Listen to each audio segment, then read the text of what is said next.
بسم اللہ الرحمن الرحیم۔ السلام علیکم ناظرین، فدا دل ہوں اور آپ ڈیلی میدان دیکھ رہے ہیں۔ پاکستان، افغانستان اور چائنا کے دشمنوں کے لیے کوئی اچھی خبریں نہیں ہیں۔ جو چاہتے تھے کہ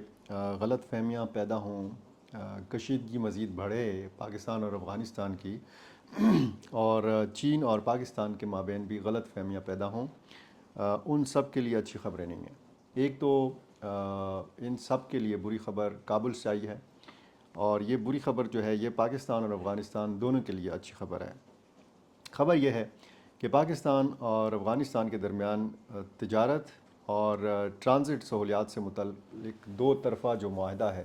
وہ طے پا گیا ہے، اور اس کی تفصیلات اب سامنے آ گئی ہیں۔ معاہدہ تو ظاہر ہے کہ ایک دو روز پہلے طے پایا ہے، جب 2 روزہ مذاکرات ہوئے۔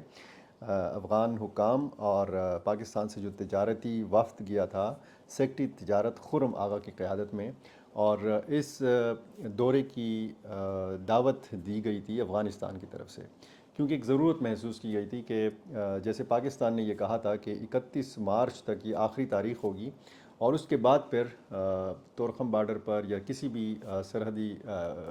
پوائنٹ کے اوپر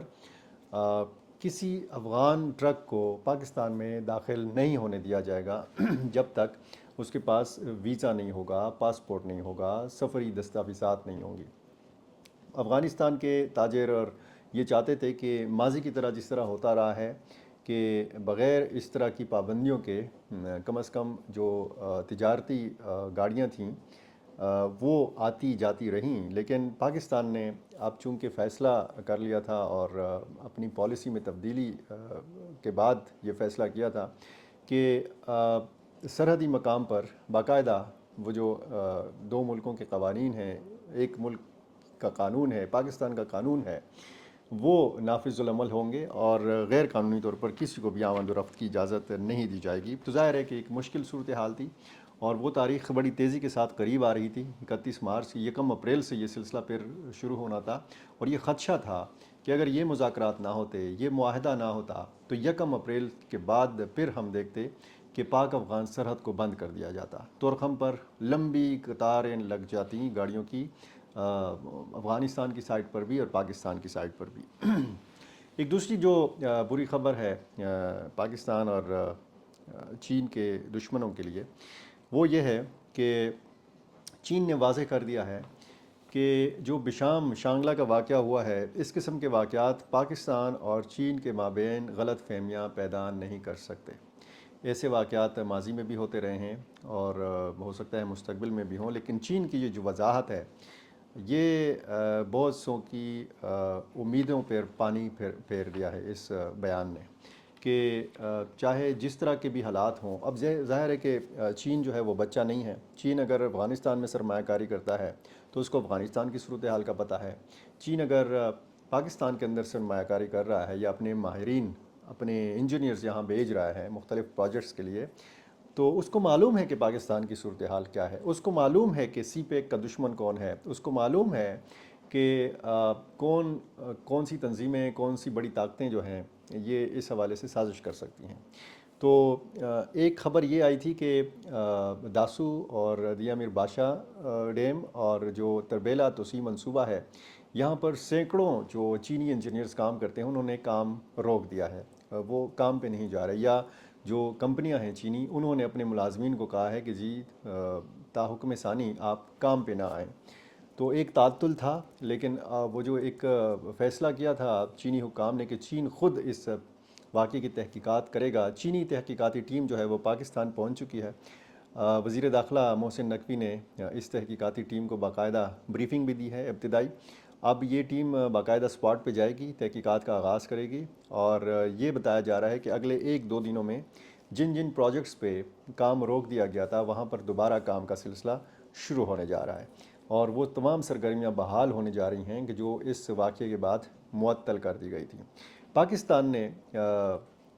جب یقین دہانی کرائی چین کو کہ اس واقعے میں ملوث تمام عناصر کو کیفر کردار تک پہنچایا جائے گا، اس کے باوجود چین نے کچھ ابتدائی بیانات بڑے سخت دیے تھے کہ جس سے یہ تاثر ابھرتا تھا کہ چین پاکستانی سیکیورٹی انتظامات سے مطمئن نہیں ہے اور بد اعتمادی کا شکار ہے۔ لیکن اب اس تازہ بیان نے یہ وضاحت کر دی ہے کہ ظاہر ہے کہ ایک جذباتی ماحول ہوتا ہے. جس طریقے سے ایک شوق لگا پاکستانی حکام کو بھی چائنیز حکام کو بھی، اور یہ بہت تشویشناک واقعہ تھا. یہ ایک معمولی واقعہ نہیں تھا. اس میں ظاہر ہے کہ 5-6 لوگ تو جان سے گئے. نقصان اتنا زیادہ جانی نقصان نہیں ہوا کہ جس میں سینکڑوں لوگ مارے گئے ہوں، لیکن اس واقعے کے اثرات بہت گہرے تھے. اور چین نے زور ڈالا پاکستان کے اوپر کہ وہ ایسی تحقیقات کرے تاکہ پتہ چلے کہ اس واقعے میں ملوث کون ہے. اب چین کی انٹیلیجنس اور پاکستان کی انٹیلیجنس یہ ہمیں سب پتہ ہے کہ اس کے پیچھے کون ہے. کسی نے ذمہ داری قبول نہ بھی کی ہو تو پاکستانی حکام یہ سمجھتے ہیں اور چائنیز حکام بھی یہ سمجھتے ہیں کہ ان ساری وارداتوں کے پیچھے کون ہے. تو پاکستان اور چین کے دشمنوں کے لیے یہ اچھی خبر نہیں ہے کہ معمول پر تعلقات جو ہیں وہ تو پہلے بھی تھے، لیکن بیچ میں جو ایک سلسلہ ہمیں دیکھنے کو ملا وہ چیز بھی اب معمول پہ آ رہی ہے. پروجیکٹس پہ کام دوبارہ شروع ہونے جا رہا ہے، اور لیکن اس کے ساتھ یہ چیز مشروط ہے کہ سیکیورٹی مزید سخت کر دی جائے، اور پاکستان اس کے لیے تیار ہے. پاکستان نے باقاعدہ جو ایس او پیز ہیں اس کا اثر نو جائزہ لینے کی اور نئے طریقے سے اقدامات کرنے کی یقین دہانی کرائی ہے. اور جب ان پروجیکٹس پر دوبارہ کام کا آغاز ہوگا تو یقینی طور پر یہ امید رکھنی چاہیے کہ پہلے سے زیادہ سیکیورٹی انتظامات کیے جائیں گے. یہ جو میرے ہاتھ میں آپ معاہدہ دیکھ رہے ہیں یہ افغانستان کے حکام نے جاری کیا ہے، ذبیح اللہ مجاہد نے جاری کیا. یہ اردو زبان میں ہے اور اس میں باقاعدہ اس معاہدے کی ساری تفصیل ہے جو پاکستانی وفد اور کابل کے حکام کے افغانستان کے حکام کے مابین یہ جو مذاکرات ہوئے اور جب یہ معاہدہ طے پایا. اس معاہدے کے جو چیدہ چیدہ نکات ہیں جو منظر عام پر آئے ہیں جو میرے ہاتھ میں ہیں وہ میں آپ کو پڑھ کے سنا دیتا ہوں. دونوں وفود کے درمیان جو ٹرانزٹ ٹریڈ ہے اس حوالے سے معاہدے کے بارے میں بات چیت ہوئی اور یہ فیصلہ کیا گیا کہ اس معاہدے کو 2 ماہ کے اندر حتمی شکل دی جائے. یعنی بہت ساری چیزیں ایسی ہیں کہ اس میں مزید دیکھنا ہے، مزید بات چیت کرنی ہے اور اس کو 2 مہینے کے اندر اندر حتمی شکل دی جائے. اور اس بات پر بھی اتفاق کیا گیا ہے کہ یہ جو فیصلہ کیا گیا ہے کہ معمول سے کی طرح جس طرح تجارتی ٹرک آ جا رہے ہیں یہ سلسلہ جو ہے 1 سال تک بڑھایا جائے اور اس میں پھر مزید دیکھا جائے کہ کیا کیا اصلاحات اور کس طریقے سے بہتری لائی جا سکتی ہے. اور بنیادی بات یہ ہے کہ پاکستان اور افغانستان کے مابین تعلقات جیسے بھی ہوں، دونوں کی سیاسی تعلقات جیسے بھی ہوں، اتفاق اس بات پر کیا گیا ہے کہ دونوں ملکوں کی تجارت کو متاثر نہیں ہونا چاہیے. اس بات پر اتفاق کیا گیا کہ پاکستانی فریق اگلے 6 ماہ میں کراچی کی بندرگاہوں میں بین الاقوامی کنٹینرز سے علاقائی کنٹینرز میں سامان کی منتقلی میں سہولت فراہم کرے گا. ترجیحی تجارت کے حوالے سے ایک معاہدہ کیا گیا کہ دونوں فریق برآمدی سامان کی 10 اشیاء کو ٹیرف ترجیح دیں گے، جن میں سے 8 زرعی اور 2 اشیاء صنعتی ہیں. آزمائشی مدت کے طور پر 1 سال کے لیے ٹرکوں کی نقل و حرکت کے لیے ایک عارضی آزاد اجازت نامے پر اتفاق کیا گیا جو مئی 2024 سے نافذ کیا جائے گا. دونوں ممالک کے ہوائی اڈوں کے ذریعے ملٹی ماڈل ایئر ٹرانزٹ کی شکل میں سامان کی منتقلی کے حوالے سے ایک معاہدہ طے پایا جو اگلے 2 ماہ میں شروع ہو جائے گا. افغانستان کے ٹرانزٹ سامان کے حوالے سے پاکستان کے حالیہ اقدامات کے سلسلے میں اس بات پر اتفاق کیا گیا کہ 1 ہفتے کے اندر لازمی بینک گارنٹی کی شرط ختم کر دی جائے گی اور حسب سابق انشورنس کو کافی سمجھا جائے گا. پاکستانی فریق نے وعدہ کیا کہ افغان فریق کے ساتھ مشاورت سے دیگر رکاوٹیں دور کرنے کے لیے مزید اقدامات بھی کیے جائیں گے.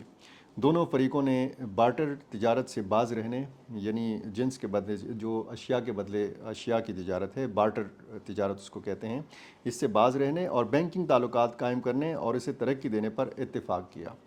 افغانستان سے پاکستان کو کوئلے کی برآمد پر تبادلہ خیال کیا گیا اور پاکستانی فریق نے بین الاقوامی